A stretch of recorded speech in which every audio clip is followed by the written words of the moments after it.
Bonjour à toutes et à tous et bienvenue à Discussion sociologique avec Paul. Même s'il n'aime pas que je l'appelle comme ça, il veut que je l'appelle Paul James Christian.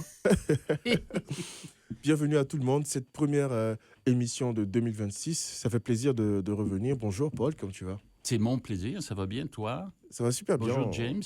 Bonjour Paul, bon retour. Merci, toi aussi. Ça nous a manqué quand même Oui. les Ouais. trois dernières semaines, même de ne pas avoir cette petite routine de discussion chaque matin, de pouvoir parler de sujets assez intéressants. Comment c'était tes vacances, Paul? Beaucoup de corrections, d'essais et d'examens. De correction, d'essai et d'examen, ça ne ressemble Oui, pas à des vacances. non. Mais tu me demandes, qu'est-ce que j'ai fait? Alors, c'est ça que j'ai fait. Ça ne ressemble pas vraiment à des vacances Non. de rêve. Être professeur à l'université, c'est pas des vacances. C'est pas des vacances, mais Non. bon. Même l'été. Il y a plusieurs personnes qui disent, oh, quand arrive le mois d'avril, oh, vous êtes en vacances jusqu'à septembre. Non, non, non. Il y a les colloques, il y a la publication, il y a la recherche. Et même, il y a des cours d'été aussi. Il y a des Ouais, cours pour d'été certains aussi. profs. Yeah. Yeah. En tout cas, nous, ça fait plaisir de te recevoir ici et de t'avoir à nouveau. Moi aussi. Ça nous a manqué d'avoir ces belles discussions. Justement, par rapport aux belles discussions, on en a énormément qu'on pourrait en faire, mais on a décidé de se concentrer sur l'essentiel aujourd'hui. Et le thème d'aujourd'hui de nos discussions, c'est le grand remplacement technologique. Quand on parle d'intelligence artificielle, quand on parle de développement de la société actuellement, quand on parle de mondialisation, tout le monde parle de l'IA, parle de l'intelligence artificielle.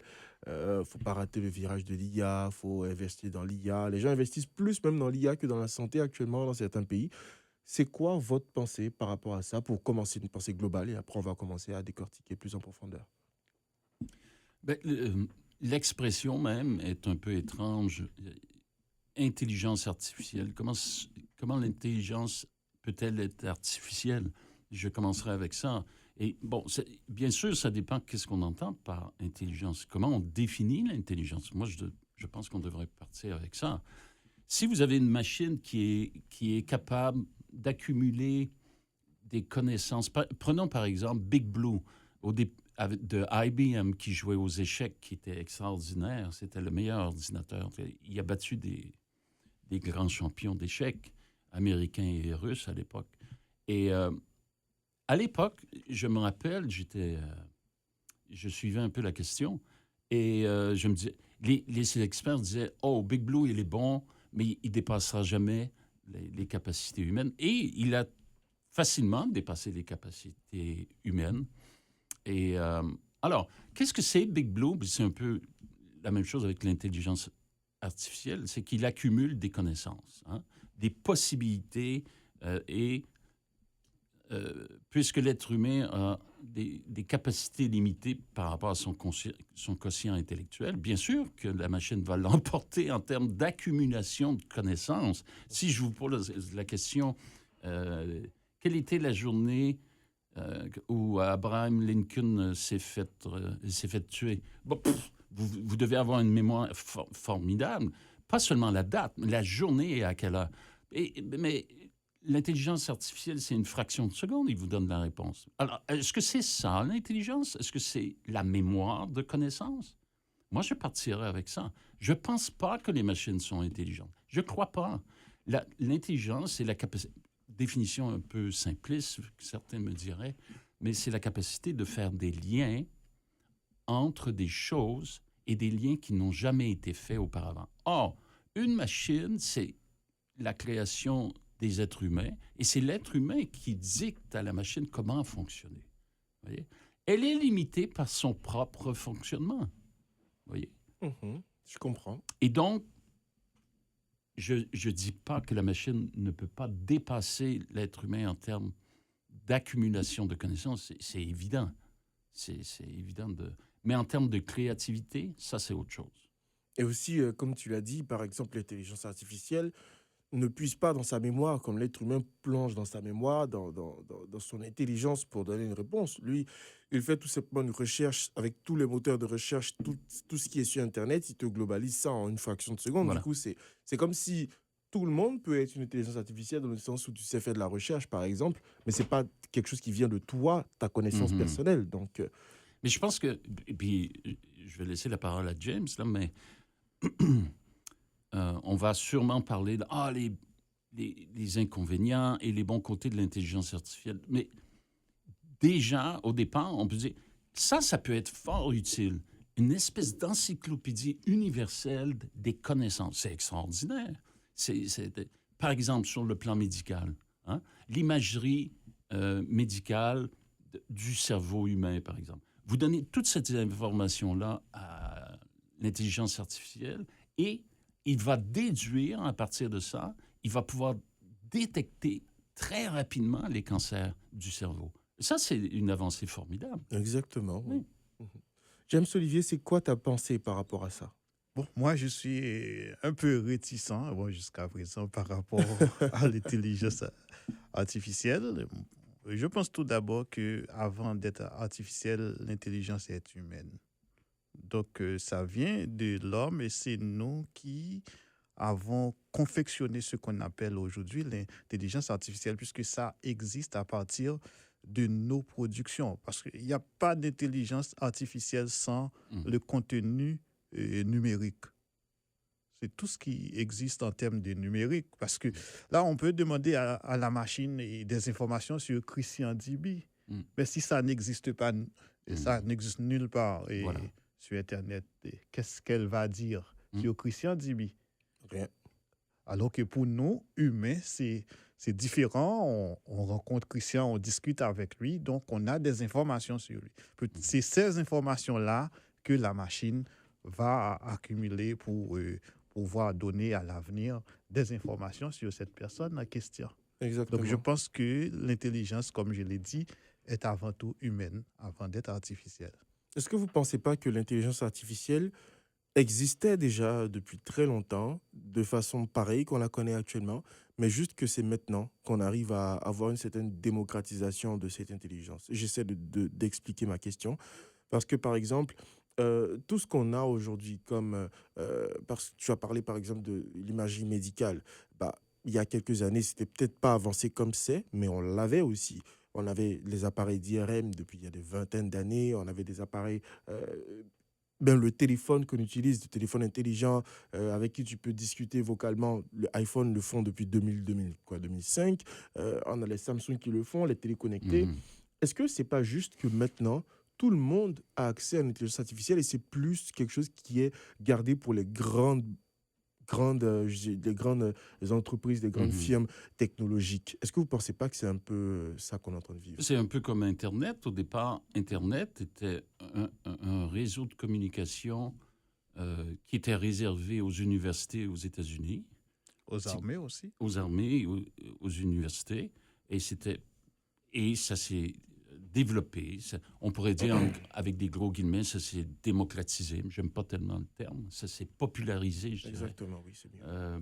Mais alors, c'est un peu le même phénomène qui s'est produit. Et son accessibilité est beaucoup plus grande qu'auparavant, oui. Mais c'est avec le développement de l'outil. Moi, je pense qu'il faut en parler comme un outil, comme un marteau pour moi. C'est la même chose, un tournevis, un marteau, blablabla. C'est juste que l'IA, moi, je vais l'appeler l'IA, okay? Ou l'AI, parce que je ne veux pas dire intelligence artificielle. Je ne trouve pas que c'est une machine intelligente. Non. C'est une machine qui a des capacités de mémoire extraordinaires. Ça, oui. Mais pour moi, la mémoire est une partie de l'intelligence. Ce n'est pas toute l'intelligence. Si vous dites, par exemple, par elle-même, ce jour-là, la machine sera intelligente. J'espère que ça n'arrivera pas. Ou l'intelligence, ou l'IA va par elle-même faire des liens que l'humain ne lui a pas demandé de faire. Dans quoi exactement? Dans n'importe quoi. Pour moi, l'intelligence, c'est la capacité à faire des liens qui n'ont jamais été faits auparavant. Faire des liens, faire des rapports entre des choses. Voyez? Alors, quelqu'un d'intelligent va, par exemple, déduire d'un domaine, ça peut être la médecine, ça peut être l'économie, et à partir d'un schème en médecine ou en économie, va déduire dans un autre domaine, par exemple. Ouais. Vous voyez? Va exporter et vous dire, oh, essayons dans le domaine, je ne sais pas. Je vais faire un autre exemple. Mon exemple n'est pas très bon. Mais prenons l'exemple du phénomène religieux. Et si on est capable d'expliquer certaines choses dans le phénomène religieux, exportons cette explication-là dans le domaine économique, par exemple. Vous voyez? Ça prend de l'imagination pour faire ça. Une machine ne fait pas ça par elle-même. C'est impossible. Il faut qu'il y ait un humain qui lui dicte Qui manipule. de le faire. Vous voyez? Le jour où elle n'aura plus besoin de l'humain, là, c'est autre chose. Là, c'est vraiment autre chose, mais aussi, par rapport à ce que tu dis, il y a des machines qui sont justement entraînées à certains cas de figure. Il y a des machines qui, justement, sont entraînées, par exemple, les répondeurs automatiques avec l'IA, par exemple, sont entraînés à te donner des réponses en fonction des questions que tu poses. C'est-à-dire qu'il n'est pas là pour répondre à une question, est-ce que l'utilisateur a mangé aujourd'hui? Mais par exemple, l'IA est entraînée de sorte à ce que si ta question rentre dans un champ lexical ou dans un contexte de théorie, il peut te donner des réponses qui satisfassent peut-être, même si c'est à 60-70% de tes préoccupations. Donc, c'est effrayant, comme tu le dis, j'espère que ça n'arrive pas, mais je pense que oui, l'être humain est en train d'entraîner l'IA, justement, à faire ces rapports-là sans avoir besoin de lui, justement. Pas pour l'instant, non. Non. Je vais prendre, et je vais laisser là, parce que je trouve que je monopolise un peu trop. Là. Oui, c'est ce que j'ajouterais, c'est que l'IA existe à partir de la programmation Oui, voilà. faite par l'être humain. Mhm. Donc, puisque c'est programmé, donc il y a des questions dont les réponses sont déjà anticipées par l'être humain. Exactement. Je pense que c'est... Un exemple qu'on pourrait donner, peut-être que les auditeurs trouvent... j'aimerais ça savoir si les auditeurs et auditrices trouvent que c'est un bon exemple. Mais vous êtes sur un territoire, d'accord? Prenons par exemple le Manitoba. Et vous voulez avoir une représentation du territoire, c'est-à-dire une carte géographique. Vous avez des centaines de façons de faire une carte géographique. C'est-à-dire, ça peut être une carte routière, ça peut être une carte géologique, ça peut être une carte démographique. Mais c'est toujours le même territoire. On s'entend? C'est toujours le même territoire. Alors, comment représenter le réel? Il y a plein de façons de représenter le réel. Et vous donnez ces façons de représenter le réel à la machine. Vous lui dites, voici la carte. Voici la carte pour telles données, les données démographiques, les données géologiques, les données. Et vous lui donnez toutes ces données-là. Vous voyez? Et ensuite, vous lui dites, invente une carte. Non, elle ne peut pas inventer une carte. Vous comprenez? L'invention, l'imagination, ça vient de l'être humain. C'est l'être humain qui va stocker l'information dans la machine. Et la machine, qu'est-ce qu'elle fait? Elle dit, « Ah, tu veux ça, hein? OK, voici. Parce que tu me l'as donné il y a une semaine ou deux, je peux répondre à ta question. » Oui. Voilà. Mais l'IA générative, qu'est-ce qu'elle fait? L'IA générative, c'est l'imagination. L'IA générative, tu lui demandes de générer quelque chose que... C'est vrai, l'imagination de base vient de l'être humain. Parce que c'est l'être humain qui dit à l'IA. Oui. Je peux par exemple avoir une vidéo où je vois un loup qui lance un caillou et qui est pris par un cheval en l'air qui marche dans l'eau. C'est l'imagination que l'IA te donne en visuel, mais c'est toi l'humain C'est qui toi qui lui as imagine. dit de faire Exactement, l'image. exactement. Elle n'a pas créé l'image par elle-même. Non, je suis d'accord avec toi. Je dis juste que c'est toi qui dictes l'imagination, Oui. mais c'est elle qui crée l'imagination aussi. Elle ne crée pas l'imagination, elle crée l'image. Non, C'est pas exactement, du tout elle la crée même chose. l'image de toi, ton imagination. Et alors?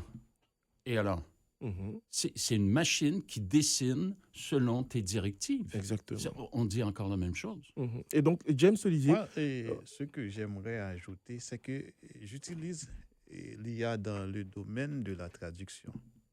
Et ça, quand on fait la comparaison, on voit que parfois c'est des traductions à peu près. Donc, il faut avoir la capacité de... Pour l'instant. Hein? Pour l'instant.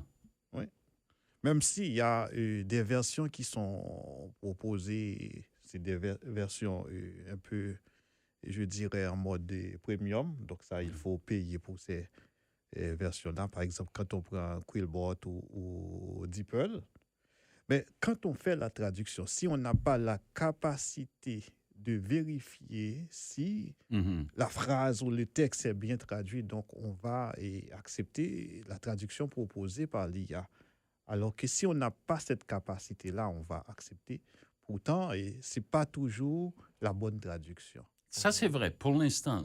J'insiste sur le pour l'instant parce que quand vous rendez disponible l'outil à des centaines de milliers de personnes à travers le monde, qu'est-ce qui se passe? Tout le monde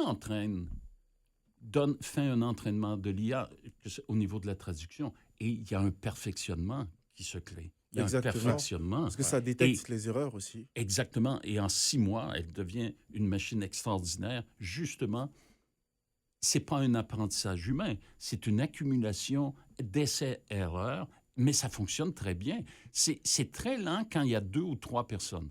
Mais quand il y a des millions de personnes, ça va très vite. Ouais. Ça va très vite.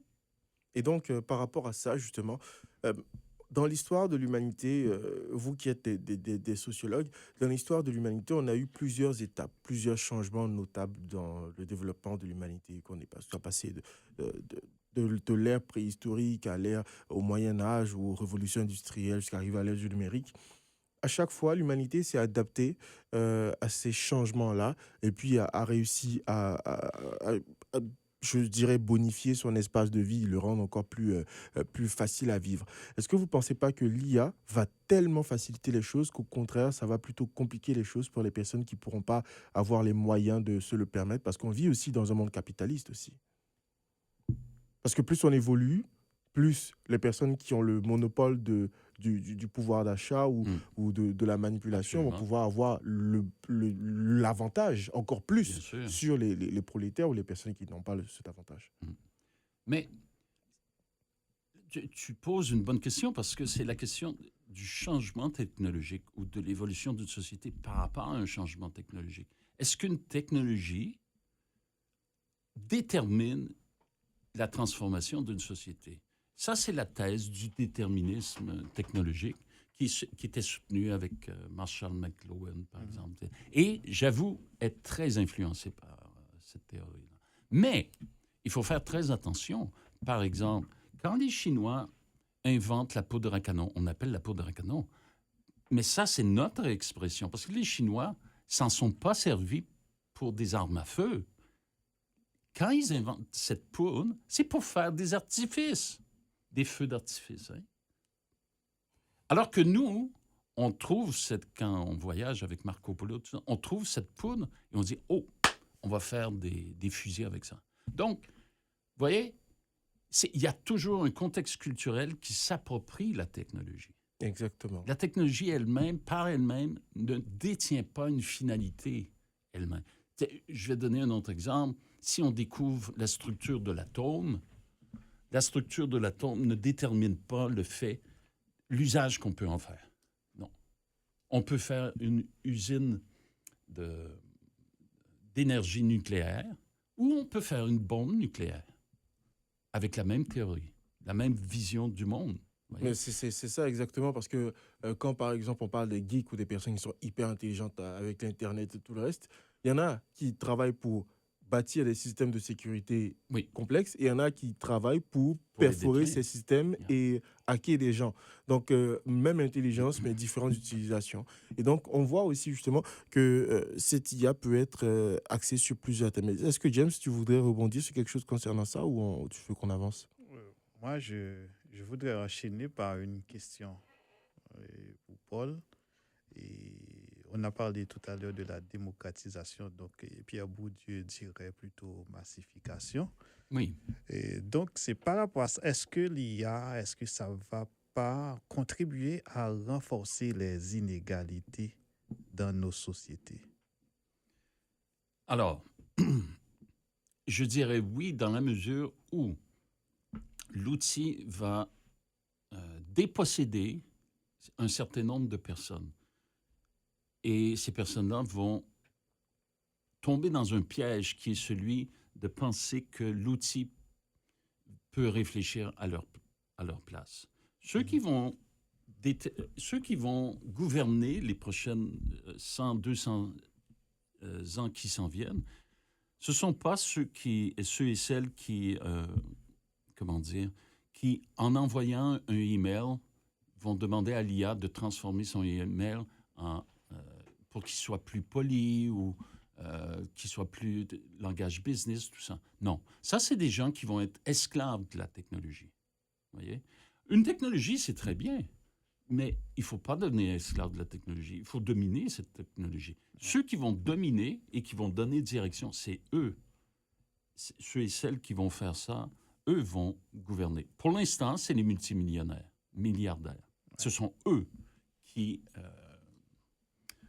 permettent ce développement-là. Et effectivement, ça va creuser les inégalités, à mon avis. Yeah. Moi, j'aimerais venir à la partition. Juste, si je peux, Oui, vas-y. parce que plus on relègue une faculté humaine à une machine, ici, ce qu'on appelle l'intelligence, plus on devient idiot. Est-ce qu'on veut une humanité qui devient de plus en plus idiote et une machine de plus en plus intelligente?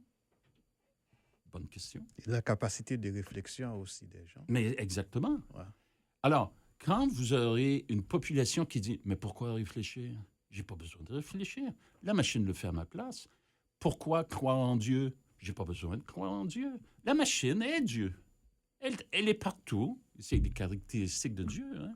Elle est partout. Elle sait tout. Et elle voit J'ai tout. pas besoin de croire en Dieu. Même Elle la voit musique, tout, c'est- avec les caméras, les satellites, elle voit tout. Mais voilà. Parce que c'est ça, pour Dieu, on dit omnipotent, omniprésent, omniscient. Donc, tu sais Mais tout, si la tu vois machine tout, tu entends commence tout. à imiter ces caractéristiques-là, on n'a plus besoin de Dieu, on n'a plus besoin d'être intelligent. Vous m'entendez? Oui. Oui. OK.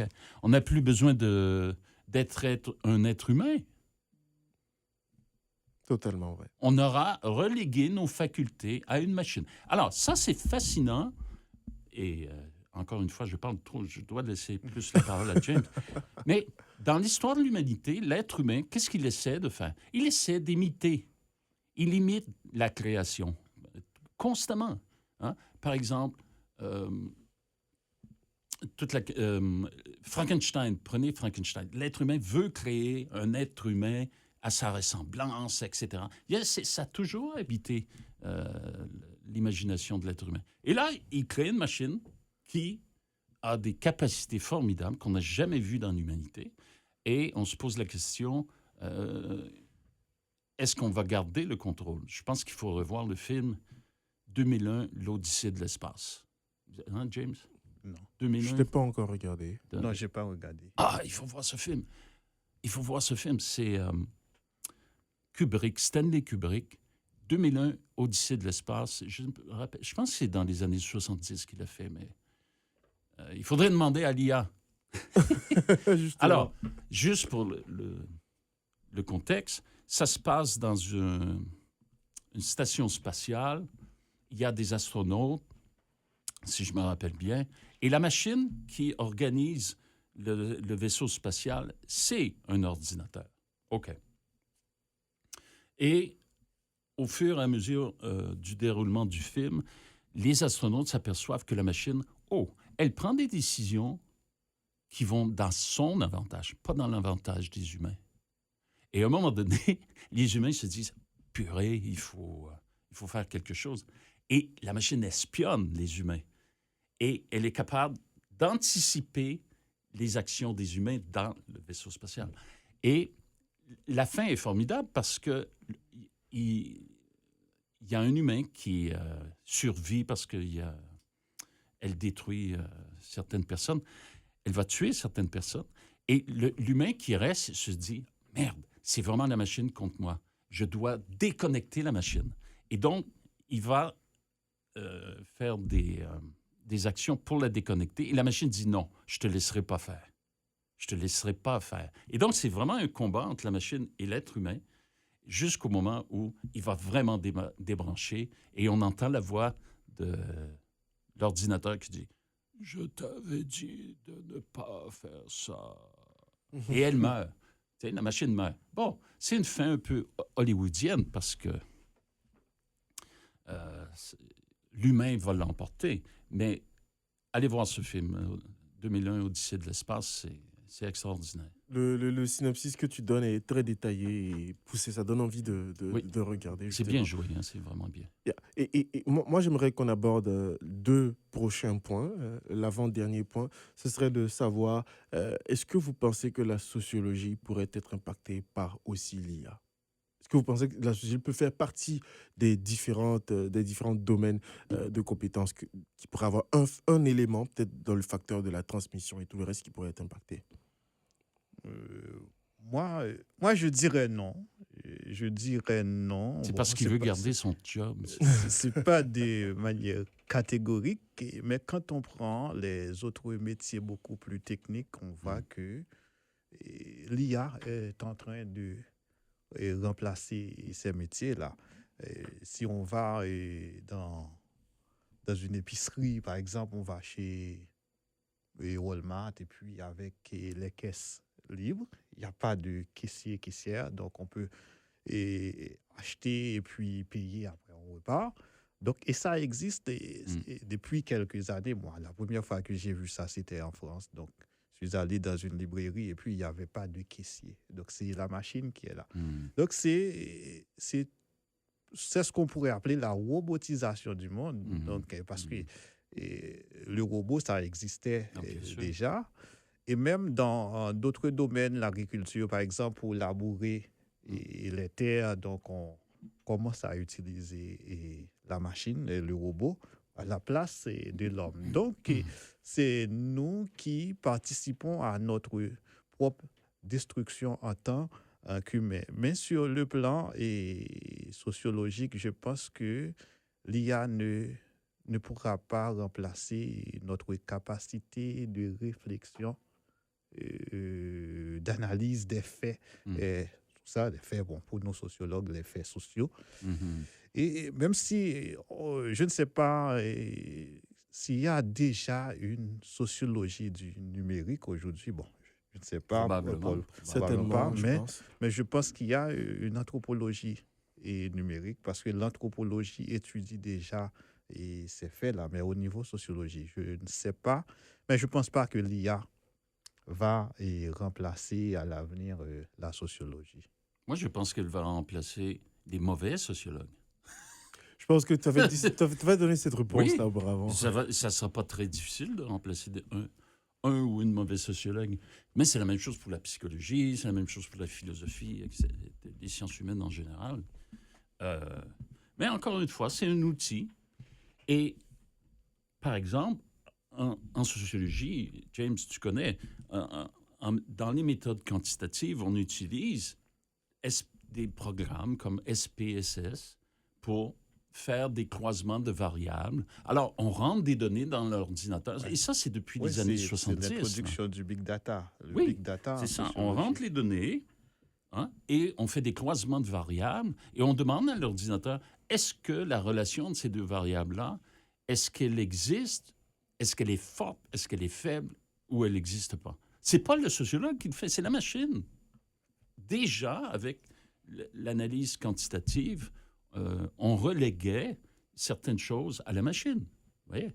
Et elle va nous donner des... C'est un peu spécialisé là, comme méthode dans les quantitatives avec des... Et je me rappelle, à l'université, on faisait ça. On avait des gros ordinateurs dans les années 80. Puis il fallait... on n'avait pas des ordinateurs personnels. Maintenant, on peut le faire à la maison. Mais on avait accès une fois par semaine. Et là, on allait faire nos analyses par le programme informatique SPSS et par la suite SPSS, etc. Donc, c'est l'ordinateur qui nous disait, oui, il y a une relation. Prenez par exemple, qu'est-ce qui explique, je ne sais pas moi, par exemple, le développement de l'économie. Et on rentrait un certain nombre de variables. Ça pouvait être la socialisation dans la famille, dans la religion, etc. De production. Oui. Et on lui demandait, est-ce qu'il y a une relation entre l'épanouissement ou le développement économique et l'éducation dans la famille? Et c'est la machine qui faisait le lien. Vous voyez? Avec les données quantitatives qui avaient été recueillis à travers des sondages, des questionnaires, tout ça. Alors, les questionnaires, les sondages, c'est des sociologues qui vont dans la rue, puis vont de porte en porte ramasser les données, mais ensuite relèguent à la machine un certain nombre de tâches à faire. Traiter les données. Voilà. Ouais. Maintenant, les tâches à faire ont augmenté. La machine est capable de faire beaucoup plus de tâches. C'est ça qui a changé. Exactement. Et par exemple, nous qui sommes dans le métier du numérique, on est aussi confrontés à ça, seulement que Bien nous, sûr. on est encore plus exposés parce que l'IA générative, techniquement, fait un travail de design visuel parce que c'est au Extraordinaire. design visuel que tu vas chez le designer, tu lui dis tes idées, je veux ça, je veux l'éléphant qui saute Exactement. avec le cheval, il fait. Bah, si l'IA le fait, exactement, tu perds ces trucs. Maintenant, l'IA te génère des tableaux qui sont comme des peintres. Tu lui dis, donne-moi un tableau du style Léonard de Vinci avec, je sais pas, une dame qui est couchée et il te donne le style de Yeah. Léonard de Vinci avec toi, ton œuvre, et après tu peux signer en bas. Du coup, on a cette perte de l'importance comme tu l'as dit, des mauvais ou des sociologues qui sont pas bons. On a aussi cette même réalité aussi dans les gens des médias, parce que pour les métiers juniors, des métiers de débutants où l'IA peut le faire sans problème, on perd justement ces métiers-là. Oui. Mais qu'est-ce que ça va donner dans quelques années quand il va falloir on va être à la recherche d'authenticité et que les formations, les former, le système, l'apprentissage et même tout ce qui est comme hiérarchie qui permet à quelqu'un de grandir dans une société, dans le monde visuel, numérique, n'existera plus. Comment est-ce qu'on va arriver à former des élites? Oh, les élites vont continuer à se reproduire. Je ne pense pas que c'est ça la grosse problématique. Mais vous savez, à chaque fois qu'il y a eu un changement technologique qui apporte une évolution particulière, les sociétés se sont toujours interrogées et inquiétées. Ça a toujours été. L'inquiétude a toujours été là. Donc, on peut regarder un petit peu à travers le passé. Par exemple, on parlait de robotisation ou d'autonomisation dans la chaîne de production dans les grandes industries. Quand les robots sont arrivés, on s'est dit « Oh, ben on va perdre tel ouvrier, tout ça. » Mais qu'est-ce qu'on fait? On va développer d'autres expertises. Il faut jamais oublier, nos sociétés sont des sociétés de changement continuel. Continuel. Donc, ça prend une adaptation sur une vie humaine. Vous allez vous adapter au moins 5 ou 6 fois. Totalement vrai. Mais vraiment des adaptations fondamentales, des transformations. Alors que la génération de mon père, ma mère, c'était peut-être une fois ou deux. Alors, est-ce que l'être humain est capable de supporter ces transformations et cette adaptation continuelle? C'est un peu ça la Et c'est question des derrière. métiers qui vont disparaître aussi. Oui, Paul. mais il y en a d'autres qui vont apparaître. Il y en a d'autres qui vont apparaître. Prenez par exemple, quand l'informatique arrive dans les années 60-70, on s'est dit, oh, il y a plein de travail ouvrier qui va être perdu. Mais il y a plein d'ingénieurs informatiques qui ont été créés. Ouais. Alors, Totalement vrai aussi dans ce sens. Et même dans le domaine de la mode, parce qu'il y avait des couturiers, couturières avant, mais aujourd'hui, c'est la machine qui remplace tout ça avec de grandes industries qui sont dans la mode. Mais aussi, on a toujours, justement, ces grandes industries qui sont toujours dans la mode.